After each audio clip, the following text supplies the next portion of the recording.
What was the most tyrannical government in New Zealand's political history? It is a good question. Many on the political right would say Jacinda Ardern, and Ardern did have some authoritarian policies. Hate speech laws, gun law reforms, vaccine mandates, extensive lockdowns. Whether you support them or oppose them, these policies are undeniably authoritarian in nature. Some may argue that they were necessary and justified, but they are undeniably authoritarian.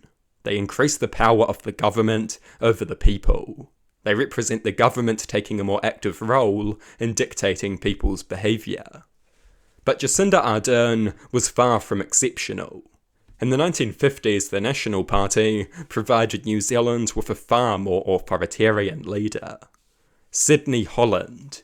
In 1951, waterfront workers went on strike. Sydney Holland presided over an incredibly authoritarian crackdown. Publications supporting the strike were criminalised. Freedom of speech was obliterated. Holland made it illegal to give money or food to striking workers. He even made it illegal to give money or food to their families. It was an intense authoritarian crackdown that makes Ardern look like a libertarian. National had previously claimed to care about individual rights, but they stomped on individual rights because ultimately individual rights means workers' rights, and National hates workers' rights. Can you imagine if Ardern made it illegal to support anti-vaxxers? Can you imagine if Ardern made it illegal to give resources to fired anti-vaxxers? That is basically what Holland did. He was massively authoritarian. Some people claim that this was just a different time. That excuses nothing. The concept of rights and freedoms was still very much a thing back then. National had previously claimed to be a defender of individual rights.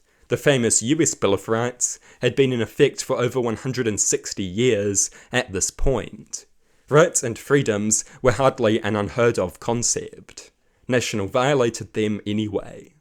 A supreme and entrenched Bill of Rights is needed to prevent such gross violations of people's rights.